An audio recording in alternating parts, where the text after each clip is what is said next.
یہ بتایا جاتا ہے کہ ادھر سے یہ آئے، یہ نہیں بتایا جاتا کہ ادھر سے کون آیا تھا۔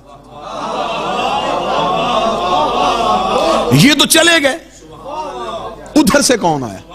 کیونکہ عقیدہ تسلیم نہیں کرتا، میری عقل تسلیم نہیں کرتی کہ ادھر سے عیسائیوں کی عورتیں آئیں اور نبی مقابلے پہ سیدہ کو لے کے جائے۔ ذہن تسلیم نہیں کرتا کہ ادھر سے عیسائیوں کے پادری آئیں مقابلے پہ علی جائیں۔ اس کا مطلب ہے کہ ادھر والے بتا رہے ہیں کہ ادھر سے بھی کوئی چھوٹا نہیں آ رہا، ادھر سے بھی کوئی بڑا آ رہا۔ اب ہم ادھر والے سنائیں گے تو ادھر والوں کی فضیلت کا پتہ چلے گا۔ گنگا الٹی بہنی شروع ہو گئی، ہم نے فضائل کا تعاقب نہیں کیا، ہمیں یہ پہلے دیکھنا ہے کہ ادھر سے کون آ رہا ہے۔ میں نے بڑا بغور تاریخ کا مطالعہ کیا۔ نجران کے عیسائی جب مدینے میں آئے تھے تو یہ صرف کوئی عام چھوٹے موٹے نہیں آئے تھے، اس وقت کا عیسائیوں کو سب سے بڑا پوپ پادری خود ابو الحارث چل کے آیا تھا۔ اس کے دو جانشین تھے، عبد الوسیع اور عبد المسیح، یہ دونوں کو ساتھ لے کے آیا تھا۔ اور اس کے بارے میں عیسائیت میں یہ عقیدہ پایا جاتا تھا کہ اس کا جناب عیسیٰ سے توسل تھا، یہ جناب عیسیٰ سے ملاقات کرتا تھا، یہ خود چل کے آیا تھا۔ اس کی ابرو جھکے ہوئے تھے، چل نہیں سکتا تھا، بستر بیماری پہ رہتا تھا۔ جب یہ مدینے آیا مباہلے میں تو اس کا بیٹا اسے اونٹ پہ بٹھا کے لے کے آیا تھا۔ جب یہ مدینے پہنچا تو یہ 2 دن مدینے میں رکا ہے، 22 ذی الحج کو یہ پہنچا ہے۔ کچھ روایات کہتی کہ 21 کی رات کو یہ 70 عیسائیوں کا وفد پہنچ گیا، 24 ذی الحجہ کو مباہلہ ہوا۔ مجھے مباہلہ نہیں سنانا، مجھے یہاں پہ ایک حقیقت آپ کے سامنے عریاں کرنی ہے، ایک راز آپ کے سامنے پنہا جو ہے چھپا ہوا، جسے بار بار تاریخ میں چھپایا گیا، وہ واضح کرنا۔ جب یہ آیا تو جب یہ مدینے میں بیٹھ کے رسول کے ساتھ انہوں نے اپنی بحث شروع کی۔ عیسائیوں کے ہاں ہے تسلیس، 3 عقیدے ہیں عیسائیوں کے۔ آپ نے اکثر دیکھا عیسائیوں کے ہاں صلیب ہے، یہ صلیب جہاں سولی کی علامت ہے وہاں تسلیس کی علامت ہے۔ ان کی 3 جہتیں ہیں، 3 عقیدے ہیں ان کے۔ جیسے ہمارے ہاں اصول دین ہیں، ان کے ہاں دین کے اصول 3 ہیں۔ ان کا عقیدہ ہے روح القدس یعنی کہ جبریل، اللہ نے کل اپنا اختیار جبرائیل کو دیا ہوا، اور اللہ جب چاہتا ہے روح القدس یعنی کہ جبریل کا روح بن کے زمانے میں آ جاتا ہے۔ ان کا دوسرا عقیدہ ہے کہ مریم سے افضل نہ کوئی عورت تھی، نہ ہے نہ ہوگی۔ تیسرا عقیدہ ہے کہ عیسیٰ سے بہتر نہ کوئی مرد تھا، نہ ہے نہ ہوگا۔ یہ ان 3 عقیدوں سے ہٹنے کے لیے تیار ہی نہیں۔ یہی 3 عقیدے ابو الحارث نے آگے نبی کے سامنے رکھے۔ اس کا روح القدس کے پاس اختیار ہے، مریم سے بہتر کوئی عورت تو ہو ہی نہیں سکتی، عیسیٰ سے بہتر کوئی مرد ہے ہی نہیں، کیونکہ ماضی میں بھی کوئی ایسی بطول ایسی عورت تھی نہیں جسے اللہ بغیر شوہر کے بیٹا دے۔ نبی دلیلیں سنتے رہے، نبی قرآن پڑھ پڑھ کے سناتے رہے، نبی قرآن پڑھ پڑھ کے سناتے رہے۔ آخر جب قرآن پڑھ پڑھ کے سناتے رہے ابو الحارث پہ کوئی اثر نہ پڑا، آواز قدرت آئی فمن حاجک من بعد ما جاک من العلم، تو علم پڑھ پڑھ کے سنائے جا رہا ہے، دلیلیں دیے جا رہا ہے، یہ ماننے کے لیے تیار ہی نہیں۔ یہ کیا کہتے ہیں کہ جبریل سے بہتر کوئی صاحب اختیار نہیں ہے، مریم سے بہتر کوئی عورت نہیں ہے، عیسیٰ سے بہتر کوئی مرد نہیں ہے۔ انہیں کہ ایسے ہے تو پھر ایسے ہی صحیح، یہ مریم کو لے کے آئے ہم زہرا کو لے کے آتے ہیں، یہ عیسیٰ کو لے کے آئے ہم حسنین کو لے کے آتے ہیں، یہ جبرائیل کو لے کے آئے ہم استاد جبریل کو لے کے آتے۔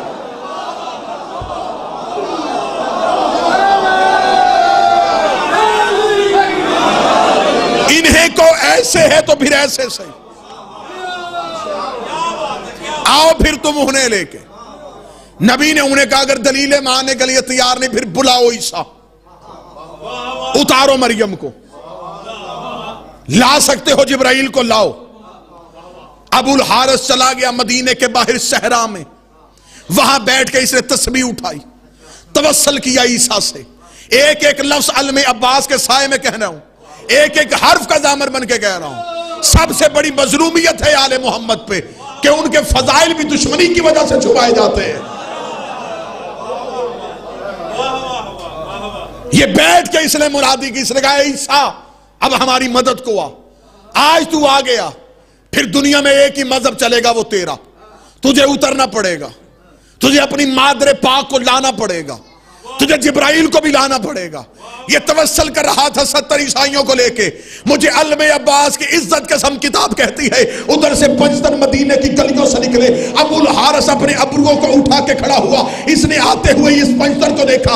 اس نے دونوں ہاتھوں سے اپنے عیسائی دوستوں کو عبدالوسیع عیسائی پادریوں کا فوراً زمین پہ بیٹھ جاؤ. صرف اتنا جملہ نہیں، میں قرآن پہ ہاتھ رکھ کے کہنے کو تیار ہوں. اس نے کہا فسجدوا الیہ، ان کی طرف منہ کر کے سجدہ کر دو، ان کی طرف منہ کر کے سجدہ کر دو. پادریوں نے کہا تو نے کسے دیکھا؟ اس کا مجھے نہیں پتا، ان میں کوئی مستور آ رہی ہے تو کون ہے، لیکن جو بھی آ رہی ہے مریم اس کا پلو اٹھا کے آئے.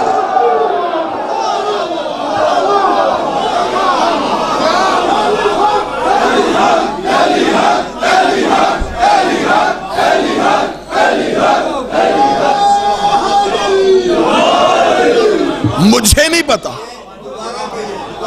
اسے کا مجھے نہیں پتا. اس جملے میں انتہائی فضیلت ہے. اسے کا مجھے نہیں پتا، میں دیکھ ہی نہیں سکتا کہ یہ مستور کون ہے. ایک نور ہے، لیکن جو بھی ہے مریم نے اس کے پلو کو اٹھایا ہوا. واللہ حسین اگلے جملے اس ابو الحارث کے کیا تھے؟ اس کا میں نے دیکھا عیسیٰ کو، جو آ رہے ہیں عیسیٰ ان کی پاپوش اٹھا کے آ رہا. وہ قدم اٹھاتے ہیں، عیسیٰ اپنا ہاتھ ان کے پاؤں کے نیچے رکھتے ہیں اور دوسرے ہاتھ سے اشارہ کر کر ہٹ جاؤ، ہٹ جاؤ، ان سے مقابلہ نہ کرنا. جملہ سنیے گا. میں نے پہلے کہا تھا جس بات پہ قابو رکھیں گے تو میں حق زہرا کا ایک جملہ آپ کو دوں.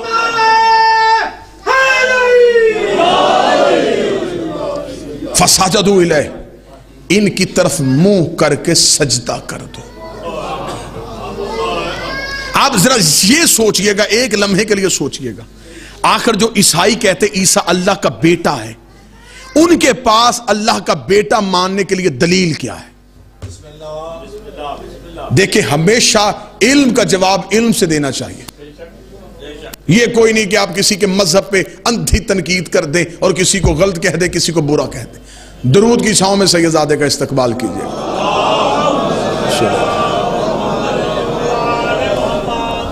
بسم اللہ صلی اللہ.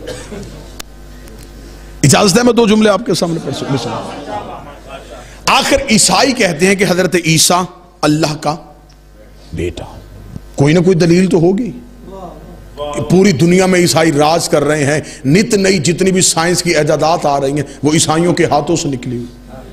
آخر ان کو اپنے مذہب پہ کوئی نہ کوئی بات تو ہے جس کی وجہ سے وہ کہتے ہیں عیسیٰ اللہ کا بیٹا ہے. جو ان کے مذہب کی بنیاد ہے وہ ان کی بائبل میں انجیل میں لکھی ہوئی ہے. ادیان عالم سے جب آپ اپنے مذہب کا موازنہ کریں گے تو پھر ہمیں ہر دین کو پڑھنا پڑے گا کہ ہر دین کی بنیاد کیا ہے. پھر اس بنیاد کو ہمیں اپنی دلیل کے ساتھ رد کرنا پڑے گا. عیسائیوں کے ہاں دلیل پائی جاتی ہے جو ان کی انجیل میں ہے. اب میں وہ لفظ پڑھ دیتا ہوں جو انجیل میں ہے، جو آج کل انجیل جو ایڈیشن چل رہا ہے اس میں بھی آپ کو ملے گی. جیسے ہمارے ہاں قرآن میں سورتیں ہوتی ہیں، انجیل میں باب ہے. اس میں ایک باب ہے متی کی انجیل، اس کا 67 نمبر باب جو ہے، جیسے ہمارے ہاں آیت ہوتی ہے اس میں وجہ لکھی ہے کہ وہ کس وجہ سے عیسیٰ کو اللہ کا بیٹا کہتے ہیں. اب میں اس کا تھوڑا سا بیک گراؤنڈ آپ کے سامنے پڑھ دیتا ہوں کہ آخری رات ہے جناب عیسیٰ کی زندان میں. صبح جناب عیسیٰ کو پھانسی ہونی ہے. دروازے پہ کھڑے ہیں 12 حواری عیسیٰ کے جو جانشین ہیں عیسیٰ کے. ان 12 حواریوں نے عیسائیت کو پھیلایا ہے. انہوں نے زمانے کو بتایا کہ عیسیٰ اللہ کا بیٹا ہے. 12 عیسیٰ نے نہیں کہا کہ میں اللہ کا بیٹا ہوں، 12 حواریوں نے کہا کہ ہمیں عیسیٰ کہہ کے گئے کہ میں اللہ کا بیٹا ہوں. اس کی وہ بنیاد کیا بتاتے ہیں؟ متی کی انجیل میں انہوں نے لکھا. اب جو لفظ ہے کیونکہ ویڈیو کیمرے کے میں سامنے پڑھ رہا ہوں، میں بالکل وہی لفظ پڑھوں گا جو بائبل میں اور انجیل میں لکھے. اس میں لکھا ہے کہ خداوند یسوع مسیح زندان میں پکار پکار پکار کے 3 دفعہ لکھا ہے. زندان میں پکار پکار پکار کے کہہ رہا تھا ایلی ایلی لما شبقتنی. بائبل میں باقی جملہ اردو میں ہے، یہ جملہ عبرانی زبان کا ہے. ایلی ایلی لما شبقتنی. ایلی ایلی لما شبقتنی کو ہم عربی میں پڑھیں تو ناد علی بنتا ہے. بسم اللہ سرکار. اردو میں پڑھیں تو یا علی مدد بنتا. کاش عیسائی نہج البلاغہ بھی پڑھتے. میرے مالک کا خطبہ موجود ہے کہ میں وہ علی ہوں جسے انجیل میں ایلیا کہہ کے بلایا جاتا. اب اگلا جملہ سنیے گا جس وجہ سے وہ عیسیٰ کو اللہ کا بیٹا کہتے. وہ کہتے ہیں کہ خداوند یسوع مسیح یعنی عیسیٰ پکار پکار پکار کے کہہ رہا تھا ایلی ایلی لما شبقتنی. ناگہا یعنی کہ اچانک ایک نور زندان میں آیا, اس نے عیسیٰ کو اٹھایا, وہ نور آسمان کی طرف اڑنے لگا. 12 حواری اٹھ کے کھڑے ہوئے. اب عیسیٰ جا رہا ہے, عیسائیت شروع ہونے لگی ہے. عیسیٰ جا رہا تھا, وہ نور لے کے جا رہا تھا. 12 حواریوں نے اٹھ کے پوچھا اے خداوند یسوع مسیح تو کہاں جا رہا ہے؟ تو یسوع مسیح نے کہا میرا باپ مجھے لینے آ گیا ہے, میرا باپ مجھے لینے آ گیا. عیسیٰ چلے گئے, عیسائیت شروع ہو گئی. انہوں نے کہا جاتے ہوئے بتا کے گیا تھا میرا باپ لینے آ گیا, اس کا مطلب وہ اللہ لینے آیا تھا, لہٰذا عیسیٰ اللہ کا بیٹا ہے. خدا قرآن میں کہتا کمثل آدم و عیسیٰ خلقہ من تراب. میں تمہیں مثال دوں آدم کی, عیسیٰ کی, کیونکہ یہ دونوں تراب کے بیٹے تھے. عیسیٰ بھی تراب کا بیٹا.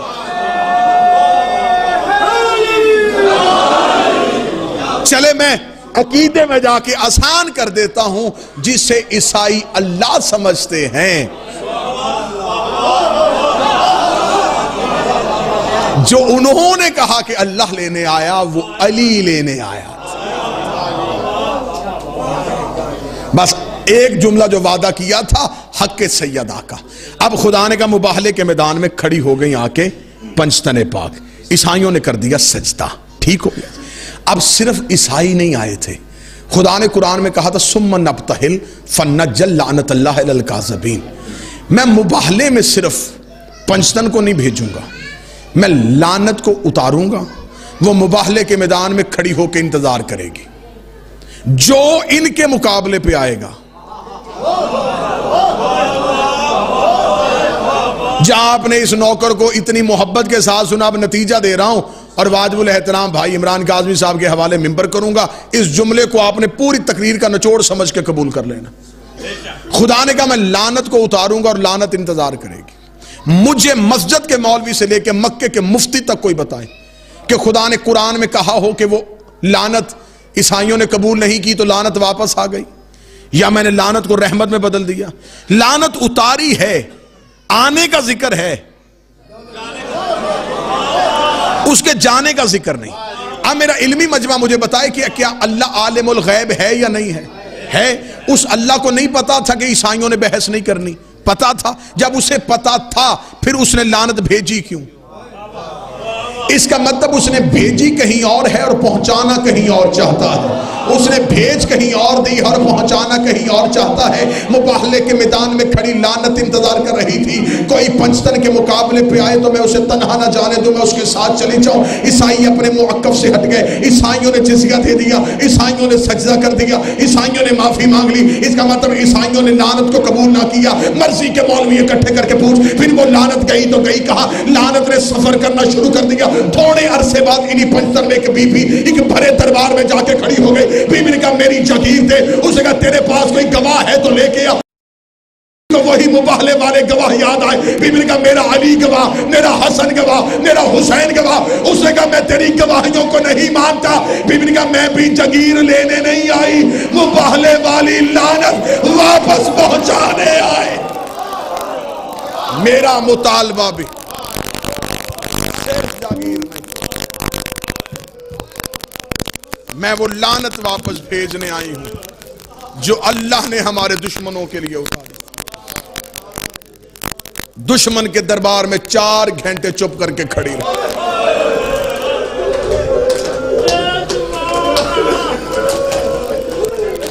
جتنے میرے اہل سنت بھائی بیٹھے ان سے منت کر کے ایک سوال کروں,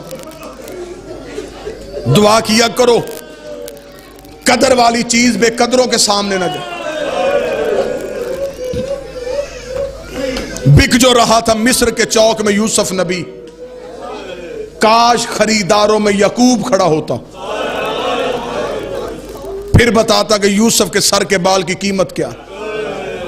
چلی جو گئی تھی دربار میں، کاش تخت پہ خود پیغمبر ہوتے، پھر بتاتے کہ خالی آتی ہے یا کائنات لے کے آتی۔ کتابیں کہتی مباہلہ کے میدان میں رسول کی بیٹی کا جانا تھا، ابو الحارث نے اپنا امامہ اتار کے الٹا کیا، قوم کے سامنے جا کے لگا جس کے پاس جو ہے وہ اس امامے میں رکھو۔ عبد المسیح کی آواز آئی، ہم نے معافی مانگ لی ہے، اب یہ کیا کر رہا ہے؟ اس نے کہا شرم نہیں آتی، اتنے بڑے نبی کی بیٹی چل کے آئی ہے، واپس خالی بھیجیں گے؟ کتاب میں جملہ نہ ہو میں اپنی زبان کٹوانے کے لیے تیار ہوں۔ ابو الحارث نے وہ سارا مال لا کے رسول کے قدموں پہ رکھے، قدموں پہ ہاتھ رکھے، کہا تجھے تیری رسالت کا واسطہ اپنی بیٹی سے کہ مباہلے میں جانے سے پہلے ایک بار کہہ جائے ہم نے تمہیں معاف کیا۔ رسول نے کہا کس بات کی معافی مانگ رہے ہو؟ اس نے کہا جب یہ چل کے آ رہی تھی، اس کے چلنے کا طریقہ بتا رہا تھا، اس نے پہلی بار گھر چھوڑا،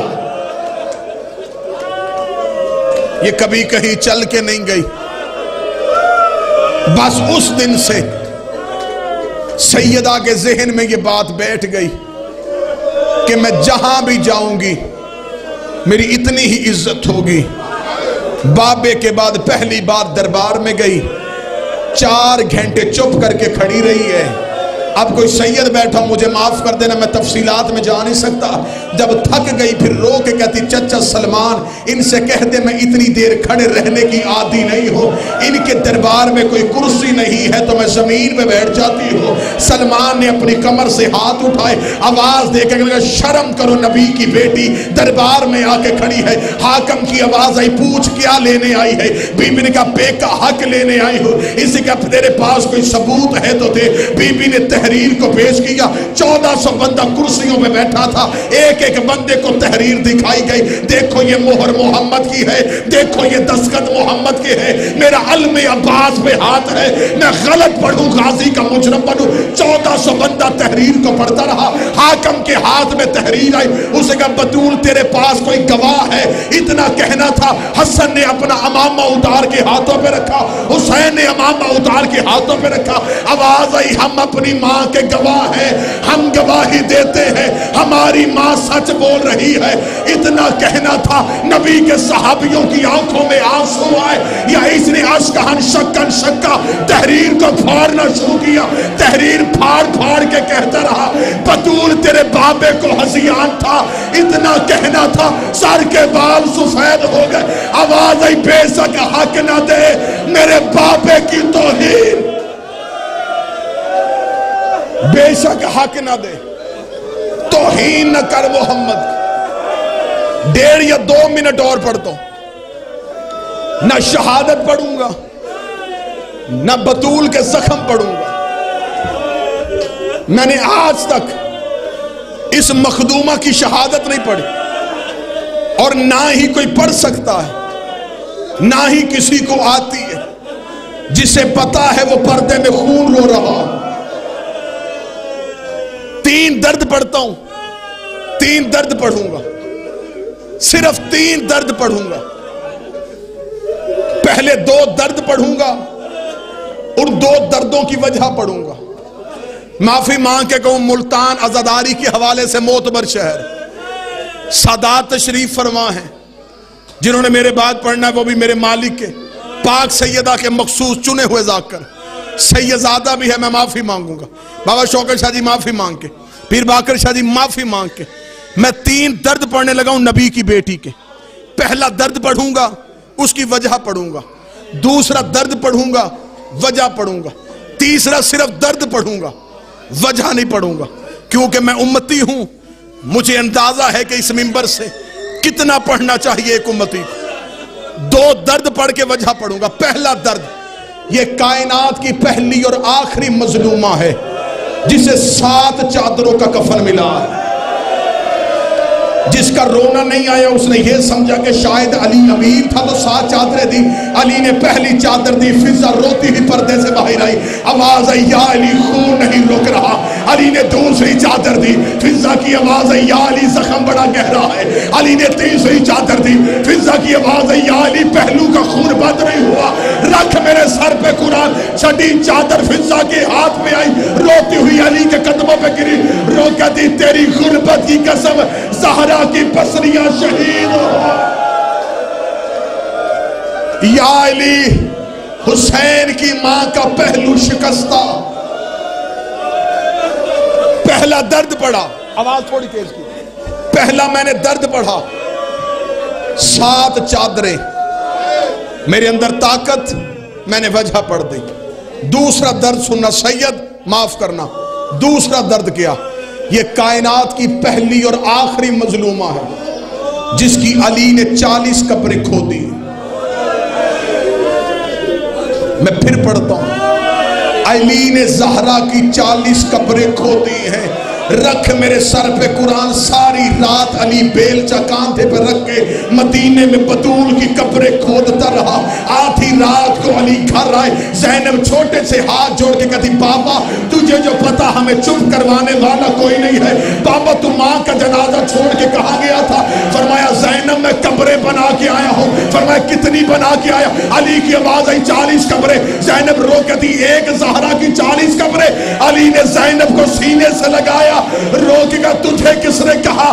میں بطول دفنانے نہیں, میں بطول چھپانے جا رہا ہوں. روکے زینب نے کہا بابا اب میری ماں کسی کو کچھ نہیں کہتی. آواز آئی جو آگ لے کے دروازے پہ آ گئے, کہیں بیلچے لے کے. آخری درد پڑھنے لگا. پہلا درد پڑھا 7 چادریں, میں نے وجہ پڑھ دی. دوسرا درد پڑھا 40 قبریں, میں نے وجہ پڑھ دی. جتنے سید بات بھی بیٹھے ہو عزادار مجھے معاف کر دینا. میں تیسرا درد پڑھوں گا, نہ میں وجہ پڑھ سکتا ہوں, نہ تو سن سکتا ہے, نہ کوئی بیان کرنے کی طاقت رکھتا ہے. جب یہ آئے گا میرا 12واں پھر زمانے کو بتائے گا. میں تیسرا درد پڑھ دیتا ہوں. دروازہ جلنے سے لے کے 3 جمادی الثانی تک زہرا بیٹوں سے چہرہ چھپاتی رہی ہے. زہرا نے بیٹوں کو چہرہ نہیں دکھایا. حسن کی آواز آئی اماں ہمیں چہرہ دکھا. فرمایا جب میں مر جاؤں میرے کفن کے بند کھول لینا. 3 جمادی الثانی کو حسن ماں کے جنازے پہ آیا. حسن نے کفن کے بند کھولے. آواز آئی حسین میری تلوار دے. میں ان سے جا کے پوچھوں, زہرا کا بھائی کوئی نہیں تھا, زخمی ہو گئی محمد.